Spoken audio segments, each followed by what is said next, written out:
Olá, meus irmãos, mais uma vez é um prazer muito grande estar aqui com vocês nesta quarta-feira para a gente estudar a palavra de Deus, para a gente orar ao Senhor, para a gente ter comunhão, tá bom?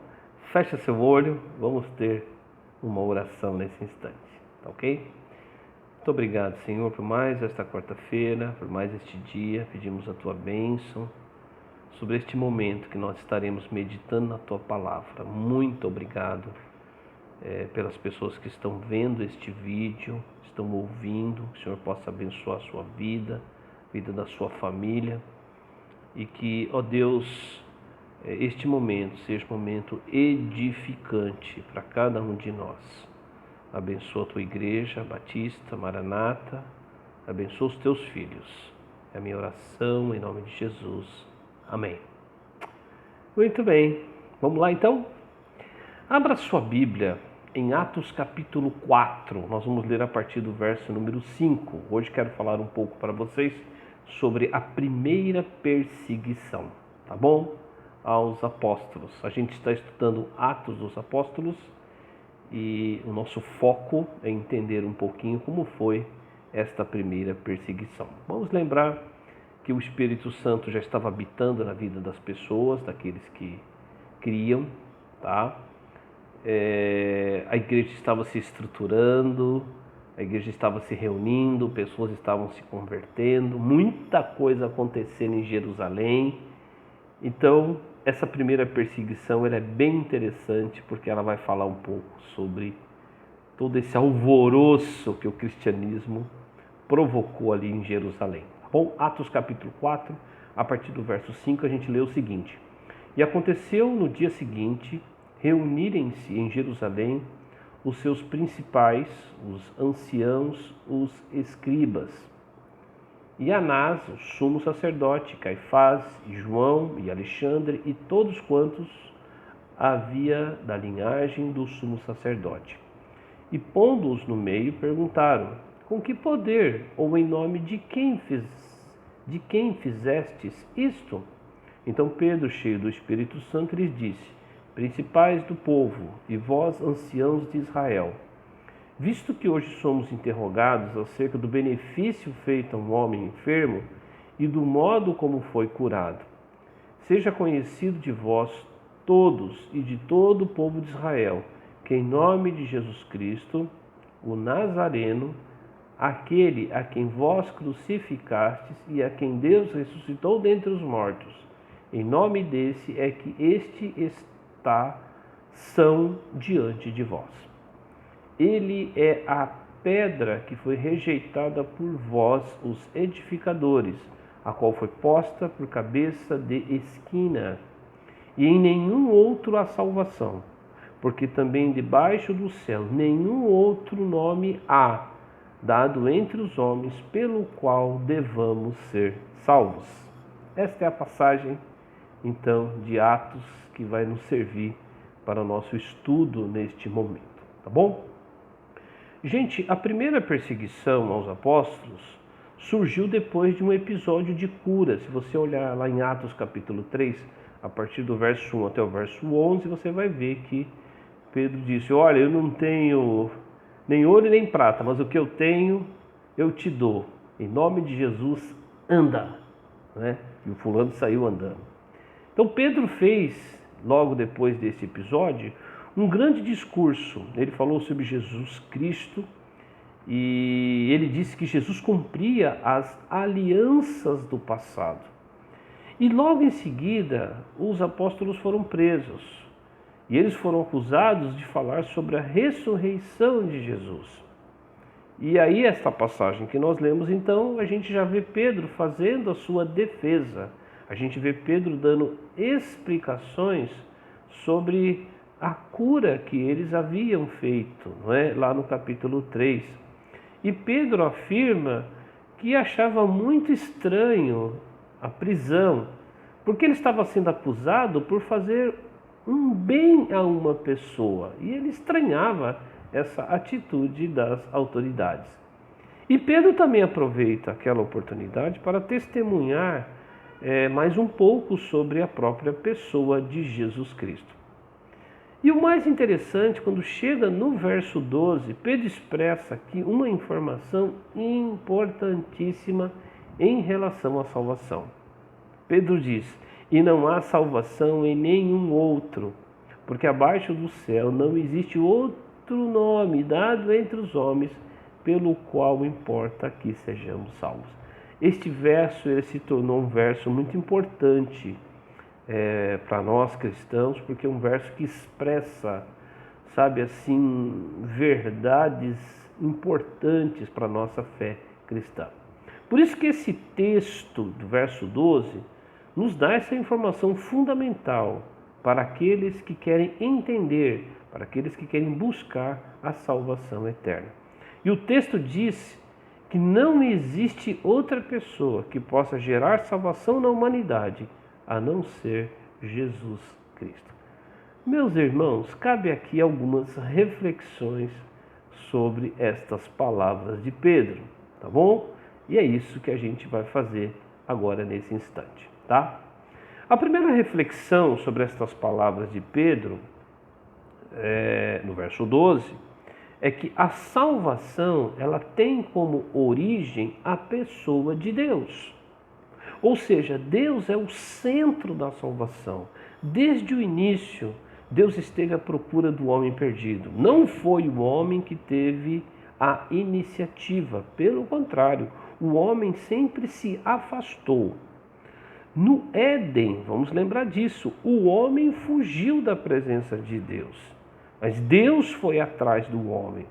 Por isso que o desenvolvimento da história toda, desde Adão e Eva, se dá com a pessoa de Deus proporcionando os meios para que Jesus viesse ao mundo. Por exemplo, Deus separou um povo, o povo de Israel, né? Deus ensinou este povo sobre a maneira de se aproximar de Deus, que era através do sacrifício.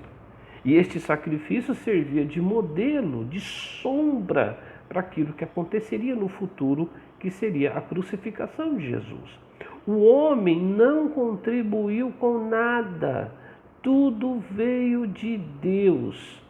A obra na cruz exclui o homem da possibilidade de se gloriar na salvação. O homem não teve nenhuma participação. Tudo veio de Deus. Então, muito importante nesta primeira reflexão a gente pensar sobre isso.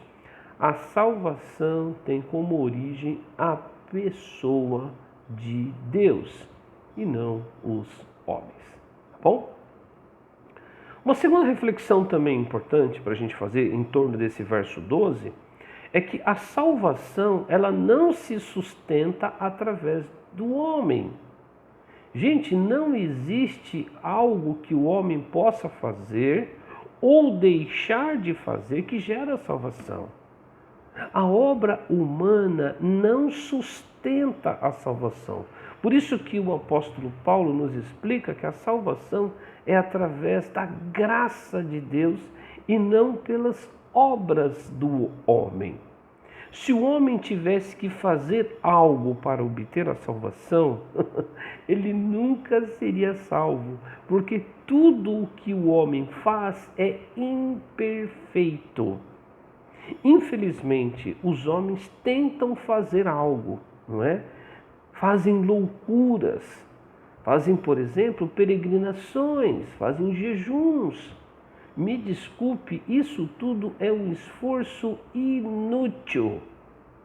A própria rejeição a Deus é uma maneira do homem buscar se salvar por si só. A natureza humana sempre levará o homem a procurar meios próprios e não os meios estabelecidos por Deus. E o exemplo clássico na Bíblia que nós temos é o exemplo de Caim e Abel, por exemplo, né?